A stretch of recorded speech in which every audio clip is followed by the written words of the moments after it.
Yo, what up? It's Al, be it your cousin, your uncle, whatever I could possibly be to you, your nephew, who knows. Here's just how to make pickles. It might feel like I'm talking to my family members because I am. It's not necessarily for public consumption, despite the fact that it is in fact public.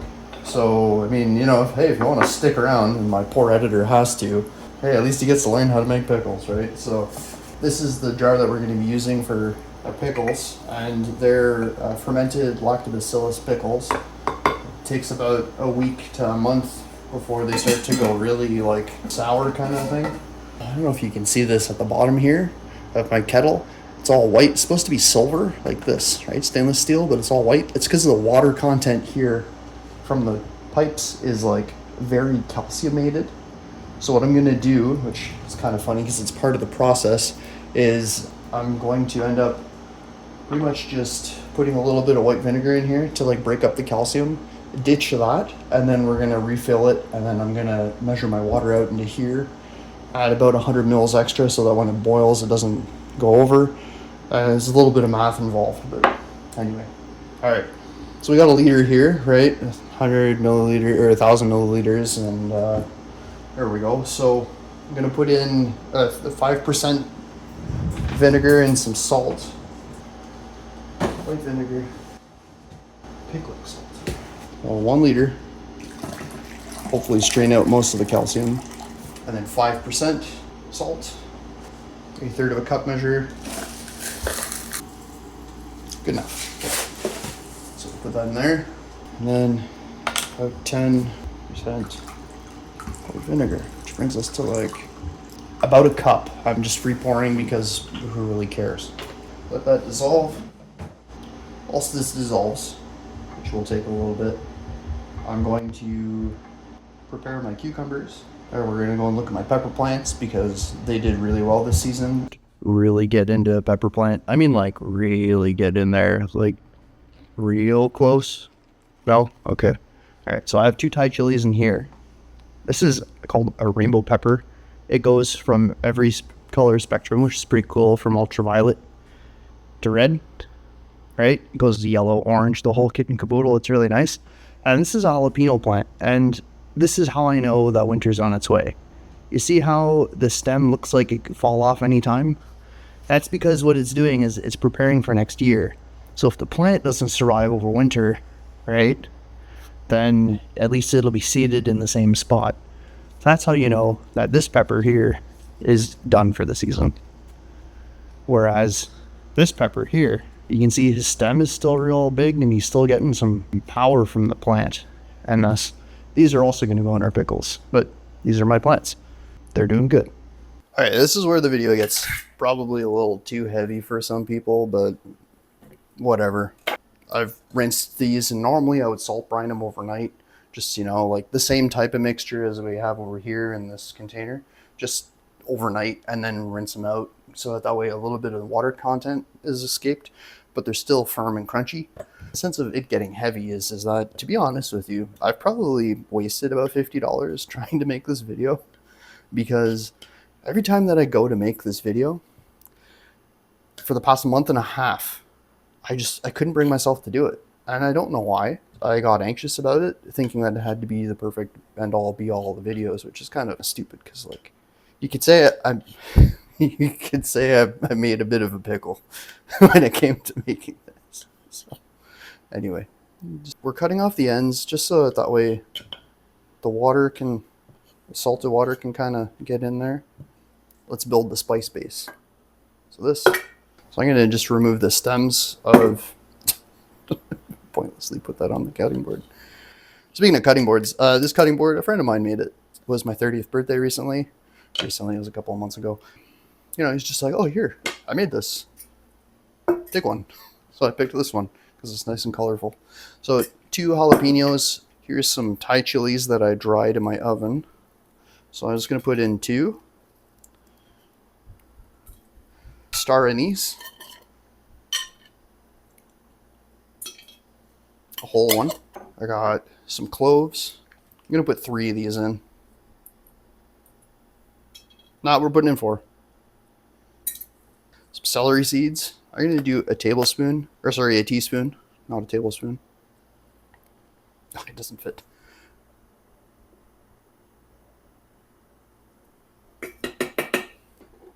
A teaspoon of shiitake mushroom powder. I want it to add a little bit of funk and umami to the initial pickle product at the end. And then a tablespoon of fennel seeds. Oh, nearly forgot. There's a couple of other things. A bay leaf. These are fresh bay leaves, but they've been in my fridge for a little while. These are practically freeze-dried bay leaves at this point. I also want to go ahead and use 80% dried green onions. And the reason why I want to use dried green onions is because they're going to embody a certain funk to my pickles that you wouldn't get anywhere else because of this is going to sound kind of gross if you're not following along as well, or if you don't know anyway, but anyway, this has bacterium on it because it's dried, right? And that's what's going to cause a fermentation process within my pickles. You can use like green ones. There's still a really nice healthy green one in here. It's just for my product of pickles, I use dried products. Give that a smell. You can kind of guess what it'll taste like. Here's where it gets fun. Now I have some mustard seed. These mustard seeds, I'm going to make pickled mustard seed. I'm going to put in a full tablespoon. Dried mustard seeds. I like yellow mustard seeds, okay? Don't get me wrong. But I have some black mustard seeds up here. And I think that the contrast will just look nice in the bottle. A teaspoon of black mustard seeds. If you're really worried about cross-contamination and stuff like that, seeing as I just touched stuff with capsaicin in it, you probably want to wash your hands. Definitely do not touch your junk.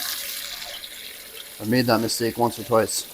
And it wouldn't be pickles, at least in my mind, if there weren't any dill in my pickles, because I like dill pickles. It's about a day or two old, and then it was probably about 2 or 3 days old at the store. But it's all just going to ferment anyway, which will produce alcohol and will end up killing off any bacteria that may be in it anyways. Plus also we're using hot brine.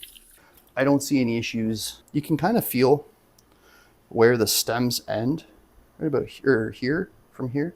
So I can use this chunk. So I'm just going to take these,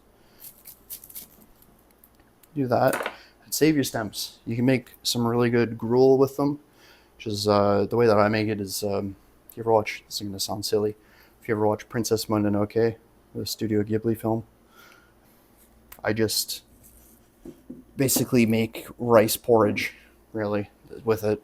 And I used to, when I didn't have a lot of money, that's what I would eat. Now all we got to do is take a sip of our tea, pack our pickles into, or cucumbers into our jar here, and then pour the brine on top. And you really want to make sure that this is as far down, and I nearly forgot a key ingredient. I'll give you 1 minute to guess what it is. And by 1 minute, I mean, I'm going to go get it right now. Take your guess, put it in the comments.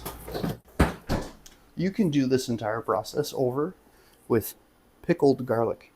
In the past, pickled garlic in particular, when it really doesn't have access to oxygen ever, it goes blue.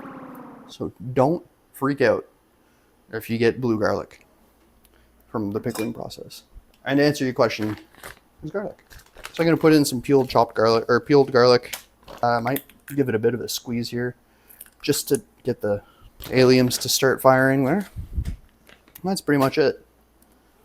Now it's time for the fun part. Trying to fit too many sardines into the sardine can. Starting with this guy. And you want to have about an inch and a half over the top, so that way you don't have to worry about the brine not being able to cover them. These are mini cucumbers. They're technically like Farsi Persian. I guess Farsi's the language, but anyway, you get the point. They're Persian style pickles. Cucumbers, my bad. Alright, well, that works. That's as much as I can possibly cram into one space. There's one that could go right there. Come on. Get in there. There we go. All right. Smashed pickles. So good. Whatever. I got one extra in there. I'm happy. And then you just pour your hot brine over top.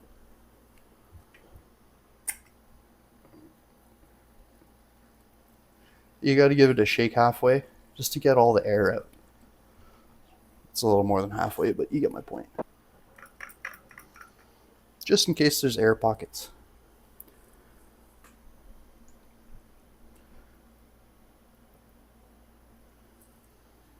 Actually, you know what? I'm going to remove the pieces of broken pickle here. I can't believe I forced it like that. Here's the messy part. All right, you'll see I have a cloth under here. That's intentional. I'm going to fill it all the way up to the top, and then I'm going to let the gasket do its job, and it's going to airtight seal.